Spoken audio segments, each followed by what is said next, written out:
வணக்கம், good morning, happy morning, wonderful morning. Suppose உங்கள் மைண்டில் ஏதாவது மாற்றணும்னு நீங்கள் நினச்சிங்கன்னா, உங்களே மாற்றணும், ஒரு சொசைட்டியே மாற்றணும்னு நீங்கள் நினச்சிங்கன்னா, அந்த ரெவல்யூஷன்னு சொல்லுவோம். அந்த ரெவல்யூஷன் எங்கே ஆரம்பிக்கணும்னா, உங்கள் தலையில் தான் ஆரம்பிக்கணும். உங்கள் தலையில் ஆரம்பித்து உங்கள் மைண்டுக்கு ஒன்று தோணுனா தான் அது ரெவல்யூஷனோட முதல் ஸ்டெப். உங்கள் மைண்டில் உங்களுக்கு ஒரு ஐடியா தோணலைன்னா, உங்கள் ஹெட்டில் அது வரலைன்னா மற்றவங்க ஹெட்டில் வராது. அதனால் இப்போ முதல்ல இந்தியாவுக்கு சுதந்திரம் வாங்கணுங்கிறது காந்தி பிரானோட மைண்டில் நான் வைலண்ட்டாக திறந்துருக்கும். அதுக்கு முன்னாடி பல பேருக்கு ஐடியா தோணிது. ஆனால் அவங்களுக்கு அதை எப்படி பண்ணணும், எப்படி அதை கொண்டு போகணும், அடுத்த லெவலுக்கு எப்படி போகணும் அப்படிங்கிற ஐடியா கிடையாது. வருஷத்துக்கு ஒரு வாட்டி ஒரு இடத்துல காங்கிரஸ் அப்படிங்கிற ஒரு கும்பல் ஒரு இடத்துல மீட்டிங் போட்டு பேசிகிட்டு இருந்தாங்களே தவிர வெள்ளைக்காரனோட பேச்சுவார்த்தை நடந்துகிட்டு இருந்தது. அவனும் 1-2 நம்மளுக்கு கன்செஷன் கொடுத்துட்ருந்தான். அது பாட்டுக்கு ஓடிட்டு இருந்தது. இந்தியாவோட ஃப்ரீடம் மூமெண்ட்டை காந்திக்கு முன் காந்திக்கு பின் அப்படின்னு நீங்கள் ரெண்டாக பிரிச்சுக்கலாம். 1915 காந்தி வெளில வந்தப்புறம்தான், காந்தி இந்தியாவுக்கு வந்தப்புறம்தான் நம்மளுக்கு இந்த சுதந்திர போராட்டத்துங்கிறதே ஒரு தனி லெவலுக்கு எடுத்துகிட்டு போச்சு. அதுக்கு முதல் ஸ்டெப் அவர் கோகலே சொன்னதை கேட்டு இந்தியா ஃபுல்லாக ஒரு second class and third class கம்பார்ட்மெண்ட்டில் வந்தார். மதுரையில் காந்தி பேசின இடம்னே இருக்குது.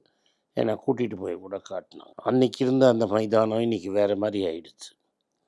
ஆனால் காந்தி மதுரையில் ஒரு ரயில்வே ஸ்டேஷனில் பார்த்து ஒரு ஆளோட கஷ்டத்தை பார்த்து தான் மேலாடை போட்டு எடுத்து நிறுத்திட்டார். இன்ஃபேக்ட் இங்கிலாண்டுக்கு பின்னாடி போச்சா கூட அவர் மேலாடை போடலை. ஒரு இந்தியனோட மேலாடை இல்லைங்கிறது மற்றவங்க அவனுக்கு இல்லைன்னா நம்மளும் போட முடியாதுங்கிறது ஒரு ரெவல்யூஷனரி ஐடியா. இதுதான் முதல் ஸ்டெப்பு. அதை சத்தியாகிரகம் வழியாகவும் அஹிம்சை வழியாகவும் பண்ணணுங்கிறது அவரோட ஐடியா. அப்போது பகத்சிங் மாதிரி பல போர் வீரர்கள் வைலண்ட்டாகவும் பண்ணிட்டு இருந்தாங்க. திருப்பூரில் வாஞ்சிநாதன் இது மாதிரிங்கெல்லாமும் பண்ணிட்டு இருந்தாங்க. அதெல்லாம் ஒரு நாட்டுக்கு சரி வராது, நம்ம நாட்டுக்கு சரி வராது. நம்ம பண்ணுறது அஹிம்சை முறையில் அதை பண்ணணும், மக்களுக்கு அதுதான் புரியும் அப்படின்னு அவர் அஹிம்சா வழியில் இதை ஆரம்பித்தார். இப்போ மாதிரி இன்டர்நெட்டு, டெலிகிராஃபு, நினச்சா ஃபோன் வசதி அது மாதிரிலாம் அந்த காலத்தில் கிடையாது. லெட்டரில் போகணும். அந்த லெட்டரை வெள்ளைக்காரன் வாங்கி படிச்சிருவான். ஸோ மெசஞ்சர் மூலமாக கொடுத்து அந்த ஆள் ஊர்லேருந்து ஊருக்கு வரணும். ஸ்டீம் இன்ஜின் தான் போகலாம். ஸோ இங்கேருந்து பாம்பே போனோன்னா 3 நாள் 4 நாள் ஆகும். இப்போ குஜராத்லேருந்து அவர் மெட்ராஸ் வரைக்கும் கொண்டு வரணுன்னா ஒரு 4 நாள் 5 நாள் கழிச்சு தான் இங்கே நியூஸ் வரும். ஏன்னா தந்தி அது மாதிரி அடித்தா சர்க்கார் அதை இன்டர்செப்ட் பண்ணி இவ்வளோ தூரம் இருக்கிறச்ச கூட ஒரு ஆளுக்கு ஐடியா தோணுனப்புறம்தான் அவர் 10 பேரை கன்வின்ஸ் பண்ணி அதை சக்ஸஸ்ஃபுல்லாக நடத்தி காமிச்சப்புறம் தான் நாடு அவர் பின்னாடி வந்தது. அப்படியும் 32 வருஷம் ஆச்சு. அதாவது ஒரு ஐடியா அவர் தோணி சவுத் ஆஃப்ரிக்காவில் அதை எக்ஸ்பெரிமெண்ட் பண்ணி திரும்பி இந்தியாவுக்கு கொண்டு இந்தியாவில் அதை காப்பி அடித்து, தட் இஸ் இந்தியாவில் இவரே சவுத் ஆஃப்ரிக்கா போட்டதை இந்தியாவுக்காக காப்பி அடித்து இந்தியாவுக்காக அதை மாற்றி அமைத்து அவர் இதை பண்ணுறதுக்கு சக்ஸஸ்ஃபுல்லாக பண்ணுறதுக்கு 32 வருஷம் ஆச்சு. அதனால் பொறுமை இல்லாமல் நம்ம ஏதாவது ஒன்று பண்ண பார்த்தோம்னா அது காணாமல் போயிடும். அதனால் எனி ஐடியா ஒரு சேஞ்ச் பண்ணணும், ஒன்றை மாற்றம் கொண்டு வரணும் அப்படின்னு நம்ம நினச்சோன்னா அந்த ஐடியா முதல்ல நம்ம மைண்டில் வரணும். அந்த ஐடியா நல்லா இருந்ததுன்னா உங்களை ஃபாலோ பண்ணுறதுக்கு 10 பேர் வருவோம். அந்த 10 பேர் 100ஆக மாறணும், 100 1000ஆக மாறணும், 1000 லட்சமாக மாறணும், லட்சம் கோடியாக மாறணும். அப்போ தான் அது ரெவல்யூஷனுங்கிறது. இதுக்கு டெஃபினட்டாக டைம் ஆகும். நம்ம இன்றைக்கி நினச்சி இன்ஸ்டாகிராம் வேர்ல்டு மாதிரி நாளைக்கே போயிட முடியாது. இன்ஸ்டாகிராமில் இன்றைக்கி நான் ஒரு ஐடியா கொடுத்தேன்னா அதை வந்து உடனே காப்பி அடிக்கிறதுக்கு எல்லோரும் ரெடியாக இருக்க மாட்டாங்க. இவன் என்ன பண்ணுறான், இவனுக்கு ஒழுங்காக வேலை செய்யுதா அப்படின்னு பார்த்து எல்லாம் கரெக்டுன்னு சொன்னப்புறம்தான் நம்மளுக்கு அது வேலைக்கும். எனி ரெவல்யூஷன் அது மாதிரி தான்.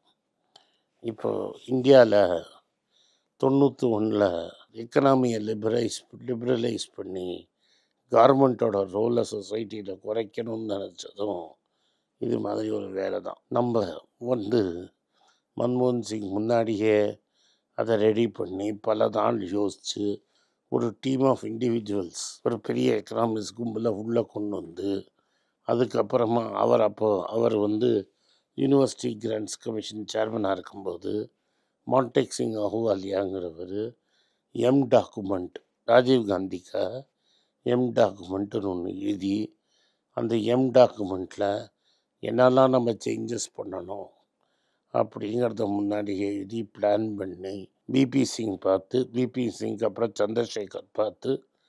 சந்திரசேகர் கவர்மெண்ட் கவுந்துரும் தெரிஞ்ச போது அப்ஜெக்ஷன் நான் வெயிட் பண்ணி ரெடியாக இருக்கும்போது நரசிம்மராவ் வரைச்ச ஒரு பெரிய ஃபைனான்ஷியல் கிரைசிஸ் வரைச்ச அதை வந்து நம்ம வந்து இம்ப்ளிமெண்ட் பண்ணோம். அந்த இம்ப்ளிமெண்ட் பண்ணும்போது லெஃப்ட்டுக்கு அது ரொம்ப பெரிய வருத்தம். அது அப்படியே தேசத்தை கொண்டு போய் அணுகு வைக்கிறோன்னு நினச்சி அதை அவர் மேலே தாக்கி அவர் பார்லிமெண்ட்டில் பேச கடைசியில் அப்ரூவ் ஆகிடுச்சு. அது இன்னைக்கு 35 வருஷம் கழிச்சு நம்மளாம் அதை பற்றி யோசிக்கிறது இல்லை. We take it for granted. இப்போ எந்த புஸ்தகம் வேணால் இம்போர்ட் பண்ண முடியுது, எந்த கேமரா வேணால் இம்போர்ட் பண்ண முடியுது, இங்கே உட்காந்து உலகத்தில் எங்கே வேணால் பேச முடியுது, வாட்ஸ்அப் யூஸ் பண்ண முடியுது. இது எல்லாத்துக்கும் அன்றைக்கி 91 நடந்தது ஒரு பெரிய எதிர்த்து ஒரு எடுத்துக்காட்டாக இருந்தது. ஆனால் அதுவும் சில பேரோட ஐடியாவாக இருந்தது. கொஞ்சம் கொஞ்சமாக தான் எல்லாரையும் மாற்றி கடைசியில் எல்லோரும் அந்த ஐடியாவுக்கு ஒத்துக்கு வந்தாங்க. ஸோ எனி ரெவல்யூஷன், அது காந்தி பண்ண ரெவல்யூஷனாக இருக்கட்டும், இல்லை மன்மோகன் சிங் பண்ண ரெவல்யூஷனாக இருக்கட்டும், முதல்ல ஒரு மனுஷனோட ஐடியா ஒத்தட்டதாக ஆரம்பிச்சது. அதுக்கப்புறம்தான் அது ஸ்ப்ரெட் ஆகி காற்று தீ மாதிரி ஸ்ப்ரெட் ஆகி எல்லார்ட்டையும் போகும். அதனால் உலகத்தில் மோஸ்ட் இம்பார்ட்டண்ட்டுங்கிறது ஐடியா தான். அந்த ஐடியா முதல்ல உங்களுக்கு வந்ததுன்னா அந்த ஐடியாவை நீங்கள் இம்ப்ளிமெண்ட் பண்ணுறச்ச உலகத்துக்கே அது புரிஞ்சுதுன்னா அது ரெவல்யூஷனாக மாறிடும். நீங்கள் நம்ம நினைக்கிற மாதிரி ரெவல்யூஷன் ஸ்பான்டேனியஸாக வந்து எல்லாரையும் ஒரே சமயத்தில் தாக்குன்னு நம்ம நம்ப முடியாது. நன்றி, வணக்கம். இந்த வீடியோ உங்களுக்கு பிடிச்சிருந்தா இந்த வீடியோ லைக் பண்ணுங்கள், எங்கள் சேனலை சப்ஸ்கிரைப் பண்ணுங்கள், பெல் நோட்டிஃபிகேஷன் தட்டுங்க. இந்த வீடியோ முடிஞ்சால் உங்கள் சொந்தக்காரங்களுக்கும் ஃப்ரெண்ட்ஸுக்கும் அனுப்புங்க. நன்றி, வணக்கம். குழந்தைங்களுக்காக ஒரு புஸ்தகம் லான்ச் பண்ணோம். அது ரொம்ப சக்ஸஸ்ஃபுல்லாக இருக்குது. யாருக்கெல்லாம் அந்த புஸ்தகம் போகணுமோ எங்கள் டீமுக்கு கான்டாக்ட் பண்ணுங்கள். கீழே இருக்கிற நம்பர்லேயும் வெப்சைட்லேயும் கான்டாக்ட் பண்ணிங்கன்னா உங்களுக்கு அந்த புஸ்தகத்தை நீங்கள் வாங்கிக்கலாம். மற்ற எங்கள் புஸ்தகமும் அவைலபிள் எங்கள் வெப்சைட் மூலமாகவும் வாங்கலாம். கீழே இருக்கிற வாட்ஸ்அப் நம்பர்லேயும் மெசேஜ் அனுப்பலாம். நன்றி, வணக்கம்.